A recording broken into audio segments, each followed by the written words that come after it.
할렐루야. 그리스도 예수 안에서 우리가 받은 구원은 정말 우리에게 너무나 완벽한 하나님의 선물입니다. 그래서 정말 우리가 지금도 믿지 않는 사람들에게 그들의 영혼 구원을 위해서 우리가 기도하고 다가가야 하는 것은 바로 하나님께서 그들에게도 완벽한 선물을 예비하고 계시다는 걸 우리가 알기 때문입니다. 오늘 11월 25일입니다. 오늘 하루도 우리가 정말 주님 앞에 감사함으로 받고 또 기쁘게 살아가고 또 우리가 행복하게 살아가고 그리고 우리에게 주신 최고의 날로 만들어가기로 우리가 결단하고 새로 하루를 시작합니다. 오늘 우리가 함께 나눌 말씀은 성경을 이해하기라는 그런 제목으로 되어 있습니다. 누가복음 24장 45절 같이 읽겠습니다. 이에 그들의 마음을 열어 성경을 깨닫게 하시고 그래서 바로 누가복음 24장에서 보니까 정말 하나님께서 마음을 열어줄 때 눈을 뜨고도 바라보면서도 정말 하나님의 말씀을 알지 못하고 또 예수님인지 알지도 못하고 그러던 그들에게 결국은 성경을 깨닫게 하시는 그런 역사를 그들이 경험하고 시간이 지난 후에야 그것이 성령의 역사였다는 것을 그리고 자기들이 동행했던 것이 예수님이었다는 것을 발견하는 장면이 나옵니다. 그래서 성경을 깨닫게 하시는 그분이 바로 우리 안에 계시고 그것이 바로 성령님과 우리가 동행해야 되는 이유입니다. 읽겠습니다. 많은 사람들이 성경을 읽지만 성경의 메시지를 이해하지 못합니다. 성경 안에는 하나님의 말씀이 들어 있습니다.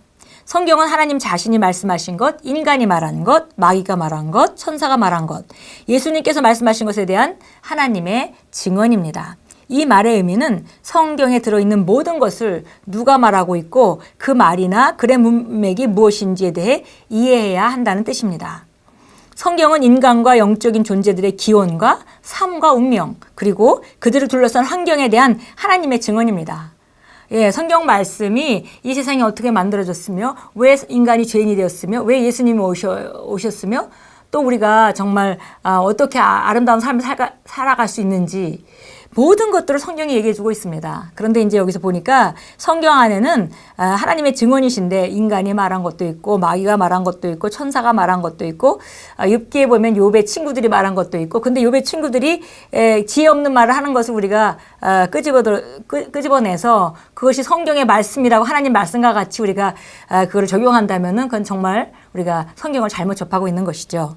그와 마찬가지로 이렇게 우리가 정확하게 성경을 이해하고 성경을 보고 그것에 성령의 감동을 따라서 우리가 정말 성경을 공부해야 된다라고 말씀하고 있습니다. 예를 들어 신약에 나온 초대교회에 대한 성경을 공부할 때 초대교회가 통과하던 성장 시기에 주목하는 것이 중요합니다. 제자들은 초대교회의 시기에 단번에 모든 것을 알지 못했습니다. 사도행전의 처음 15장을 공부하면 당시의 교회는 유대인이 아닌 사람들도 그리스도 안으로 들어오게 되어 있다는 사실을 별로 믿지 않았습니다. 초대교회 사람들이 심각한 논쟁을 하고 베드로가 그들에게 해명을 해야 했고 한편 사도행전 15장에는 야고보가 성경 말씀으로 그 근거를 제시하는 대목이 나옵니다. 그래서 우리가 알다시피 예수님이 부활하시고 승천하시면서 모든 족속에게 정말 복음을 전파하라고 모든 족속으로 말미암아 제자 삼으라고 또 침례를 주라고 복음을 전하고 침례를 주라고 또 가르쳐 지키라고 말했지만 그들은 정말 유대인 선민의식에 너무 차 있었기 때문에 유대인만을 위해서 특별하게 오신 하나님이라고 그들은 믿었고 그들은 이방인들에게 복음 전할 생각을 전혀 하지 못하고 있었습니다. 그래서 우리가 정말 사도행전에 보면 정말 베드로가 고넬료 집에 가서 복음을 전할 때 성령이 임하는 그런 모든 장면들 그런 것들을 통해서 겨우 그들이 15년이 지난 후에야 정말 이방인을 향한 하나님의 뜻을 발견하고 그때부터 복음이 이방인에게 전해지는 장면이 있습니다. 그만큼 성경은 어떤 배경이 있다는 것이죠. 그래서 우리가 배경을 이해하고 우리가 성경의 말씀을 읽을 때 이 말씀을 누가 하고 있는 것인가? 혹은 어떤 배경에서 말하고 있는 것인가? 혹은 어떤 질문에 대한 대답인가? 이런 것들을 적절하게 우리가 공부하는 것은 너무 중요한 것입니다. 그렇게 할 때 성경을 바로 이해할 수 있습니다. 그러므로 성경을 공부할 경우 성경 말씀을 기록하던 시기에 살던 사람들과 성경 기자의 사고방식과 문화를 이해해야 합니다. 예를 들어 마태복음과 마가복음과 누가복음과 요한복음에 나오는 예수님의 가르침 몇 가지는 새로운 피조물에 해당되는 것이 아니었습니다. 즉 그 몇몇 가르침은 그리스도인들이 살도록 주어진 것이 아니었습니다. 다시 말해 그것은 영원한 생명을 받은 그리스도인이 아니라 유대인의 마음에 주어진 것이었습니다. 한 번은 예수님께서 제자들에게 너희가 어찌 믿음이 없느냐라고 말씀하셨습니다. 당신은 그 부분을 읽으면서 혼자서 그 일이 내게 이루어지지 않은 이유가 아마 내가 믿음이 없기 때문일 거야 라고 생각해서는 안 됩니다. 믿음이 없는 그리스도인이란 없기 때문에 그것은 잘못된 가설입니다. 성경은 말합니다. 오직 하나님께서 각 사람에게 나누어 주신 믿음의 분량대로 구약에 살던 사람들은 거듭나지 않아서 믿음이 없을 수도 있습니다. 그들은 율법 아래 살던 감각의 사람들이었는데 믿음이란 감각에 속한 것이 아니라 영에 속한 것입니다.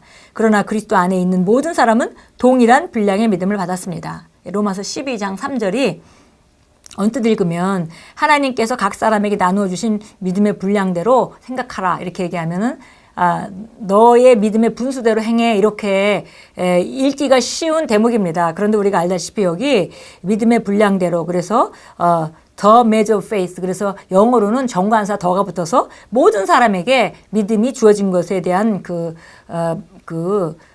내용을 담고 있는 것을 우리가 알 수 있습니다. 그래서 거듭난 사람이라면 누구나 다 믿음이 있다는 것이죠. 근데 예수님이 정말 제자들에게 너희가 믿음이 없느냐 이렇게 말할 때 그들은 구약 성도였기 때문에 그 믿음이 없을 수도 있었는데 우리가 그런 말씀을 인용해서 예수님이 그렇게 말했기 때문에 나에게도 믿음이 없어서 그렇구나라는 그런 생각을 하면 안 된다라고 지금 설명하고 계십니다.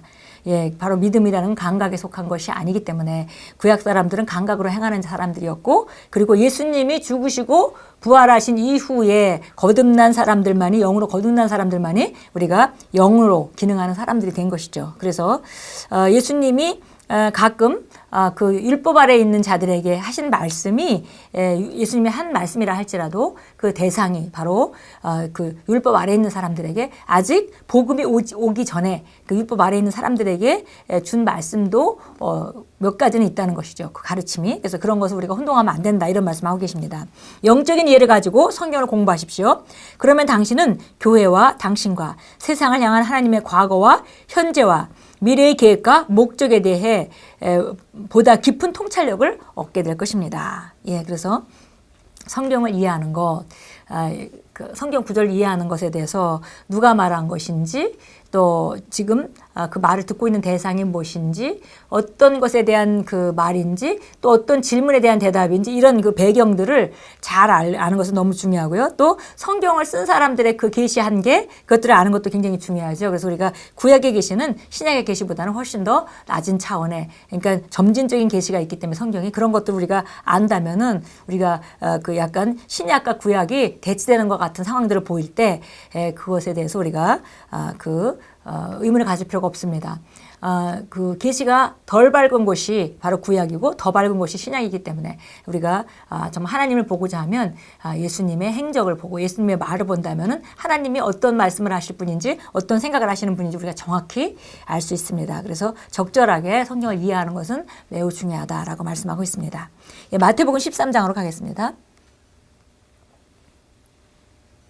마태복음 13장 11절입니다. 11절 읽겠습니다. 주께서 그들에게 대답하여 말씀하시기를 이는 천국의 신비들이 너희에게는 알도록 허락되었으나 그들에게는 허락되지 아니하였기 때문이라. 예, 그래서 그 씨 뿌린 자의 비유를 말씀하시면서 예수님께서 어찌 이렇게 그냥 다 이렇게 알려주시지 이렇게 비유로 말씀하십니까? 이렇게 얘기하니까 그 예수님께서 제자들에게 말씀하십니다. 천국의 신비들이 너희에게는 지금 허락되었지만 그들에게는 아직 지금 시기적으로 허락된 시기가 아니다. 그래서 비유로 말하고 그래서 그들은 들어도 잘 못 알아듣고 보아도 잘 보지 못하게 깨닫지 못하게 지금 일시적으로 영원히 그렇다는 것은 아니고요.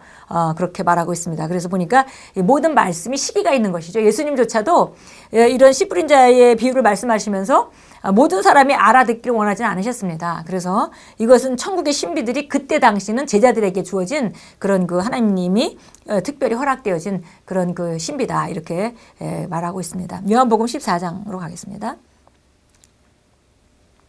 요한복음 14장 26절입니다.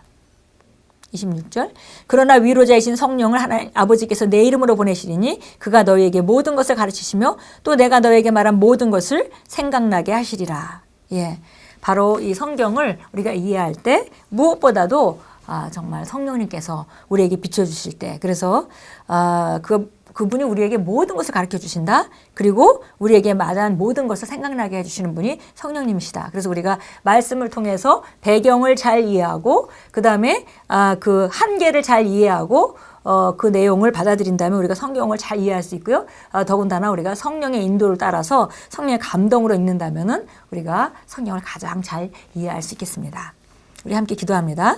사랑하는 아버지, 성경에 대한 이해를 지게 주셔서 저를 그리스도 예수에 대한 믿음을 통한 구원에 관해 지혜롭게 하시니 감사드립니다. 저에게는 왕국의 신비를 깨달을 수 있는 능력을 누리는 특권이 있습니다. 보배로 오신 성령님, 제게 모든 것을 가르쳐 주시니 감사합니다. 예수 이름으로 기도합니다. 아멘. 예, 성경을 통해서 우리에게 하나님께서 말씀하기를 원하시고 또 그때그때 살아있는 말씀으로 우리 각자가 사는 삶이 다르기 때문에 그걸 비춰주시길 원하고 레마 말씀을 주시길 원하고 그래서 성령님을 보내주셨습니다. 그래서 성령님을 도움을 받아서 우리가 성경을 읽을 때 오늘 내게 필요한 개인적인 말씀을 우리가 받을 수 있고 그래서 우리는 주님과 오늘도 동행할 수 있습니다. 오늘 하루도 주님과 동행하시고 말씀을 생각하게 해주시는 또 가르쳐 주시는 성령님께 의지하고 승리하는 하나님과 동행하는 그런 하루로 만들어 가십시오. 예수 이름으로 축복합니다.